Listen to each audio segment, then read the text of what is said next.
শেখ হাসিনার বোনের মেয়ে সেখানে সংসদ সদস্য এবং ভাগ্যক্রমে তিনি হয়েছিলেন মন্ত্রীও। এখন তিনি দুর্নীতির দায়ে সেখানে দুর্নীতি দমন কমিশন তাকে জিজ্ঞাসাবাদ করছে। এটা বাংলাদেশ এবং জাতির জন্য লজ্জা। আমাদের লজ্জা হলে কি হবে, ওদের কোনো লজ্জা নেই। ওদের কাছে সম্পদ এবং টাকাই বড় কথা। অথচ তারা বলতেন মা হারিয়েছি, বাপ হারিয়েছি, ভাই হারিয়েছি, সব হারিয়েছি, এদেশে আমার পাওয়ার কিছু নাই, আমার কলিজা, আমার হৃদয় বাংলাদেশের জন্য। কথা খুব সুন্দর, কিন্তু তিনি ছাড়া তার পরিবারের জীবিত কোনো সদস্য বাংলাদেশে থাকতেন না। তার ছেলে, তার বোনের মেয়ে এবং ছেলে, তাদের জন্য বাংলাদেশের কোনো ছেলে এবং মেয়ে তাদের পছন্দ হয় নাই। দুইজন বিয়ে করেছে, দুইজন খ্রিস্টান মেয়ে, একজন বিয়ে করেছে একটা ইহুদি ছেলেকে, কোনো অসুবিধা নাই, তারাও মানুষ। তো বাংলাদেশকে এত ভালোবাসেন, দুই একটা মেয়ে ছেলে এখানে ভালোবাসতে পারলেন না। এই তাদের ভালোবাসার নমুনা। বাংলাদেশ ছিল তাদের ইনকাম সোর্সের জায়গা, আর তাদের কলিজা ছিল বিশ্বের অন্য জায়গায়। এই দেশের প্রতি তাদের দুঃখ দরদ থাকবে না, এটাই স্বাভাবিক। বলবেন তা গেল শেখ পরিবারের ব্যাপার, তাদের তো আরো অনেক এমপি ছিল, মন্ত্রী ছিল। খোঁজ নিয়ে দেখেন সবগুলার ছেলে মেয়ে এখন বিদেশে, পরিবার বিদেশে। কোথায়? বেগমপাড়ায়। বাংলাদেশের শিক্ষাকে শেষ করে দিয়েছে। শেষ করবে না কেন?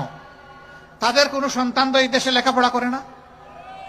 কাজেই এই দেশের শিক্ষা এবং শিক্ষা প্রতিষ্ঠানের প্রতি তাদের দরদ থাকার কোনো প্রশ্নই উঠে না। তিলে তিলে এই দেশের শিক্ষাকে ধ্বংস করে জাতির মেরুদণ্ডটা ধ্বংস করে ফেলেছে।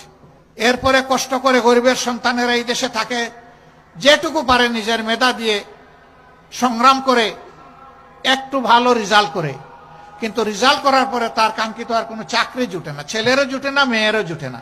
কৌটার জালে বন্দি। কোনো দেশে দুনিয়ায় এর নিয়ম নাই। শতকরা 56 জন চলে যাবে কৌটায়, 44 জন যাবে মেধায়। সেই মেধায় হিসাব করা হবে কোনটা কোনটা আমাদের দলের।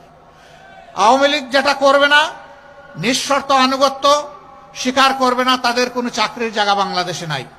সম্মানিত ভাইয়েরা, তারা নারী পুরুষের ব্যবধান এনে আমাদেরকে বলে জামাতে ইসলামী ক্ষমতায় গেলে এই দেশে মহিলারা বিপদে পড়বে। কেন বিপদে পড়বে? মহিলার তো মায়ের জাতি, আমরা তো তাদেরকে মায়ের মতো সম্মান করতে চাই, সম্মান করি। এর প্রমাণ আমাদের পরিবারের সদস্যবৃন্দ। তারা লেখাপড়া করে, তারা পেশাগত দায়িত্ব পালন করে, তারা সামাজিক দায়িত্ব পালন করে, তারা রাজনৈতিক দায়িত্ব পালন করে।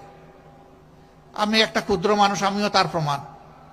আমার স্ত্রী একজন সংসদ সদস্য ছিলেন, তিনি একজন চিকিৎসক, তিনি রোগের সেবা করেছেন। এখন যদিও তিনি পারেন না। দুটি মেয়ে, তারাও চিকিৎসক, তারাও মানুষকে সেবা দেয়। একটি ছেলে, সেও চিকিৎসক, সেও মানুষকে সেবা দেয়। তাহলে আমি তো শুধু আমার ছেলেটাকে চিকিৎসক হওয়ার জন্য চেষ্টা করি নাই, মেয়েদেরকেও সেটা করেছি। আমাদের বিরুদ্ধে এই সমস্ত অভিযোগ সম্পূর্ণ মিথ্যা। বলে হ্যাঁ, কর্মক্ষেত্রে হয়তো দিবে, কিন্তু সবাইকে কালো বোরকা পরাই দিবে। বোরকা কালো হবে না লাল হবে, সাদা হবে না বেগুনি হবে, এটা আমার দায়িত্ব না। বোরকা কাউকেই জোর করে পরানো হবে না। যে মা মনের সন্তুষ্টির সাথে বোরকা পড়তে চাইবেন, পর্দা করতে চাইবেন, তিনি করবেন। আমি অন্যান্য ধর্মাবলম্বী মাদেরকে কিভাবে আমি বোরকা পরাবো?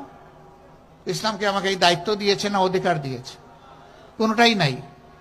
তারা যা পছন্দ করেন সেই রকম তারা চলবে। শিক্ষা ব্যবস্থাকে এমন করে সাজানো হবে যাতে মানুষ বাধ্য হয় সব কয়টি মহিলাকে নিজের মায়ের দৃষ্টিতে দেখতে। এমন শিক্ষা তোমাদের হাতে ইনশাল্লাহ তুলে দেওয়া হবে যে তোমরা একটা বেহুদা কাগজের টুকরা সার্টিফিকেট নিয়ে এই দুয়ারে ওই দুয়ারে আর দৌড়াদৌড়ি করা তোমাদের লাগবে না। তোমাদের শিক্ষার পাঠ চুকে আসার সাথে সাথে কাগজের টুকরা আর তোমাদের ন্যায্য পাওনা, তোমাদের চাকরি বা কাজ তোমাদের হাতে উঠে যাবে ইনশাআল্লাহ। প্রত্যেকটি যুবকের, যুবতীর হাতকে আমরা দেশ গড়ার কারিগরের হাত হিসাবে তৈরি করতে চাই। এরকম একটা জাতি যখন তৈরি হবে ইনশাআল্লাহ, এই দেশের মানুষ আর বিশ্বে চাকরির জন্য যাবে না। যেভাবে 1757 সালের আগে বিশ্বের মানুষ এই দেশে আসতো রুজি রোজগার চাকরি করার জন্য, এই দেশটা আবার তার সেই গৌরব ফিরে পাবে ইনশাআল্লাহ।